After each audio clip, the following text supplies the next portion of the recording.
السلام علیکم ورحمۃ اللہ تعالی وبرکاتہ۔ رمضان کا مہینہ چل رہا ہے، اس ویڈیو کو آپ پورا دیکھیں، پھر انشاءاللہ آپ کو آگے بتاتے پڑھتا اور شام کو افطاری کے ٹائم وہ افطار کیا کرتا تھا، عبادت میں لگا رہتا تھا۔ ایک دن کیا ہوا کہ اس کے دروازے پر ایک سائل آیا، ایک سوالی آیا۔ اس نے سوال کر دیا کہ اللہ کے نام پر مجھے کچھ نہ کچھ دے دو، میں روزے سے ہوں، میں اپنا روزہ افطار کر لوں گا۔ اللہ کے نام پر اگر جو چیز خرچ کی جائے، جو پیسہ دیا جائے، تو پھر اللہ تعالیٰ اس پیسے میں برکت عطا فرما دیتا ہے۔ اللہ تعالیٰ اس شخص کو، اس انسان کو عروج عطا فرماتا ہے، اس کو بلندیاں عطا فرماتا ہے، اس کو ترقیاں عطا فرماتا ہے۔ تو اس نے اللہ کے نام پر مانگا کہ مجھے کچھ نہ کچھ دے دو، میں افطار کر لوں گا، میں روزے سے ہوں۔ اس نے سوچا یار ایسے تو روز آتے ہیں، اور جیسے ہی افطار کا ٹائم ہوتا ہے لوگ آ جاتے ہیں اور تمنائیں کرنے لگتے ہیں، اپنی جو ہے فریاد لے کے آ جاتے ہیں، دروازے کھٹکھٹانے لگتے ہیں، میں کس کس کو دوں گا؟ اگر ایسے میں سب کو دیتا رہا تو میں تو غریب ہو جاؤں گا، میں ان کی طرح فقیر ہو جاؤں گا۔ انسان کی الگ سوچ ہوا کرتی ہے۔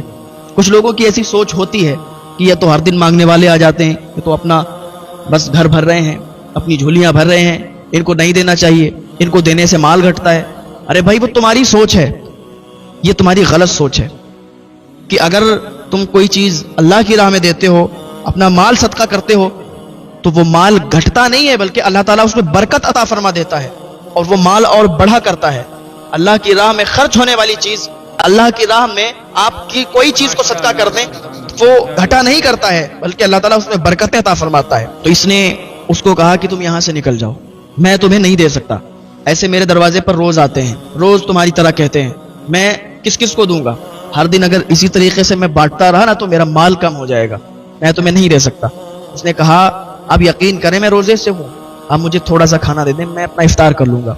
اس نے کہا تمہیں سمجھ میں نہیں آتی، تمہیں تو بس مانگنے سے مطلب ہے، تمہیں تو بس فریاد کرنے سے مطلب ہے، سوال کرنے سے مطلب ہے، تمہارا کام کیا ہے؟ پورا دن سوتے رہتے ہو، اور شام کو جب افطار کا ٹائم ہوتا ہے تو تمہیں لگتا ہے کہ بس افطار مانگنے کے لیے چلیں، لوگ افطار دے دیں گے۔ تم تو مال جمع کر رہے ہو، تم تو پیسے جمع کر رہے ہو، کھانا جمع کر رہے ہو، اپنے جانوروں کو کھانا کھلا رہے ہو۔ اس طریقے سے اس نے باتیں کی۔ اس نے سیدھے سے یہ نہیں کہا کہ میں نہیں دے سکتا تم چلے جاؤ، اس نے ڈائریکٹ منع بھی کر دیا، اور دوسری چیز یہ کہ اس کو ذلیل کر دیا، اس کو رسوا کر دیا۔ اللہ کے نام پر مانگا تھا، اس نے منع کر دیا، ذلیل و رسوا کیا، اور کہا اگر نہیں نکلے تو دھکے مار کے نکال دیں گے۔ اس نے کہا ٹھیک ہے کوئی بات نہیں، نہیں دیتے ہو کوئی بات نہیں۔ اپنا سارا معاملہ، اپنا سارا حال اس نے اللہ کے سپرد کر دیا کہ اللہ سب بہتر جانتا ہے کہ کون کیا ہے، کون کیسا ہے، میں روزے سے ہوں یا نہیں ہوں، اللہ سب جانتا ہے، اس کا بدلہ اللہ تعالیٰ لے گا، اور اللہ تعالیٰ مجھے رزق عطا فرمائے گا تو میں افطار کروں گا۔ اتنا کہہ کے وہ وہاں سے چلا گیا۔ اب اس نے کیا کیا، افطار کا ٹائم ہوا، اذان ہوئی، نماز پڑھی، اس نے افطار کیا، نماز پڑھی، پھر نماز کے بعد جو بھی اس کا معمول تھا وہ اس نے کیا۔ اس کے بعد عشاء کا ٹائم ہوا، نماز پڑھی، تراویح ادا کی، اپنے گھر پر آیا، سو گیا۔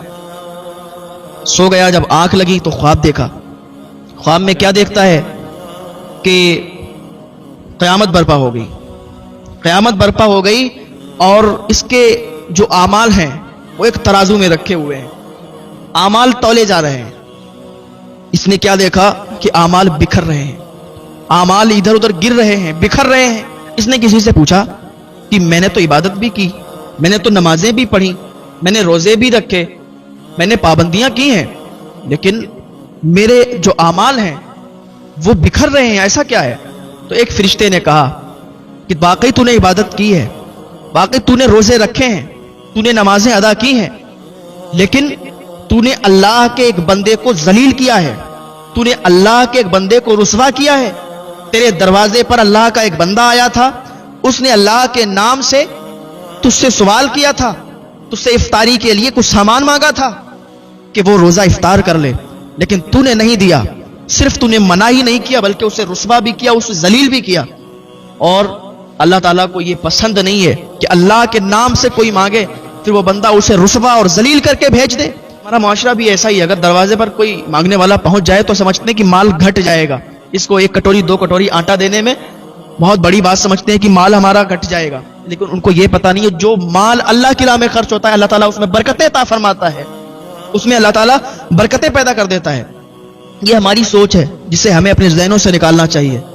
اگر किसी के दरवाजे पर दिन भर में 100 भी फकीर आते हों, 100 भी गुरबा और मसाकिन आते हों, और अगर वो 100 को भी वापस ना लौटाए, अपने माल से कुछ ना कुछ दे दे, तब भी उसका माल घटेगा नहीं, बल्कि उसका माल और ज्यादा बढ़ेगा, उसमें बरकतें होंगी। लेकिन इनके माइंड से ये निकालना पड़ेगा ना, इसको अपने जहन से ये बाहर निकालना पड़ेगा कि माल देने से माल घटता नहीं है, माल देने से माल बढ़ा करता है। अल्लाह ताला उस माल में बरकत अता फरमाता है। तो हमारे दरवाजे पर आज कोई आता है तो हम उसको डायरेक्ट कह देते हैं, भाई हमारे पास कुछ भी नहीं है, हमारे यहाँ कुछ भी नहीं है, क्या दूं आपको, आगे बढ़ के देखो। डायरेक्ट यही हमारी जबान पर निकलता है कि हमारे पास कुछ भी नहीं, आगे बढ़ के देखो। अरे भाई तेरे यहाँ सारी चीजें मौजूद है, सारा कुछ है, फिर भी तू कहता कि हमारे कुछ भी नहीं है, तो अल्लाह ताला को ये पसंद नहीं आता, अल्लाह ताला नाराज होता है। अल्लाह ने तुझे सारी चीजें दी हैं, सब कुछ अता किया है, फिर भी उसका बंदा तेरे दरवाजे पर उसका नाम लेके मांग रहा है, तो तू कहता हमारे यहाँ कुछ भी नहीं है, तो माल फिर नहीं बढ़ता है, फिर वो माल घटा करता है, और उस माल में बरकत नहीं होती है, वो माल ऐसे ही बर्बाद हो जाया करता है। जो माल अल्लाह की राह में खर्च ना हो सके, फिर वो किस काम का माल है। तुम्हारे यहाँ सारी चीजें मौजूद हैं, सब कुछ है, फिर भी तुम कहते हो कि कुछ नहीं है, आगे बढ़ के देखो, उसके दिल से भी दुआएं नहीं निकलती होंगी। तो कभी गरीब मजबूर मजलूम की बद्दुआएं ना लिया करें। गरीब मजबूर मजलूम की अगर दुआएं लिया करेंगे तो वो तुम्हारे हक में बेहतर है, और उन दुआओं के सदके से अल्लाह ताला तुम्हें कामयाब बना देगा, और अल्लाह ताला तुम्हें इतना अता फरमाएगा कि तुम्हारे दामन छोटे पड़ जाएंगे, तुम्हारे घर में बहुत ज्यादा बरकतें होंगी। तो इसने जलील किया, तो फरिश्ते ने कहा कि तूने उसे जलील किया, रुसवा किया, वो रोजे से था और उसने इफ्तार के लिए तुझसे कुछ मांगा था, तूने कुछ भी नहीं दिया और जलील और रुसवा करके भेज दिया। यही वजह है कि तेरे आमाल बिखर रहे हैं। अब जैसे ही उसने ये सुना तो रोंगटे खड़े हो गए, पसीना आ गया, आंख खुल गई। आंख खुली तो बहुत डर चुका था, फौरन अल्लाह की बारगाह में हाथ उठाए, ऐ परवरदिगार, ऐ मालिक, ऐ मौला, मुझे माफ फरमा दे, मुझसे गुनाह हुआ है, मुझसे गलती हुई है, मैं नहीं जानता था कि मैंने इतना बड़ा जुर्म कर दिया है, मैंने इतना बड़ा गुनाह कर दिया है।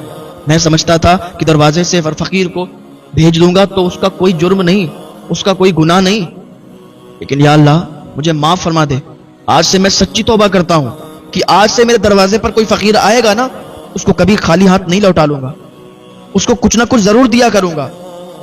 ऐ मेरे मालिक, ऐ मेरे मौला, ऐ परवरदिगार, तूने सब कुछ अता किया है, तेरी अताओं की मुझ पर कमी नहीं है, तूने बहुत अता किया है, बहुत अता किया है।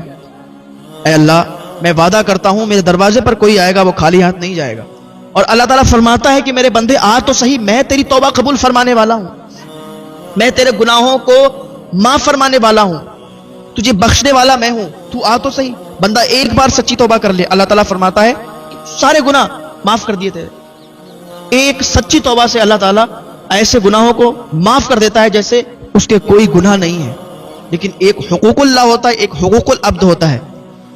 हुकूकुल्लाह तो माफ हो सकता है, आपने नमाज नहीं पढ़ी, आपने रोजे नहीं रखे, ज़कात नहीं दी, हज नहीं किया, अल्लाह ताला माफ कर सकता है, वो अल्लाह की मर्जी है, माफ करे या ना करे। लेकिन हुकूकुल अब्द जो होता है, वो जब तक बंदा उसे माफ नहीं करता है ना, अल्लाह भी माफ नहीं करता।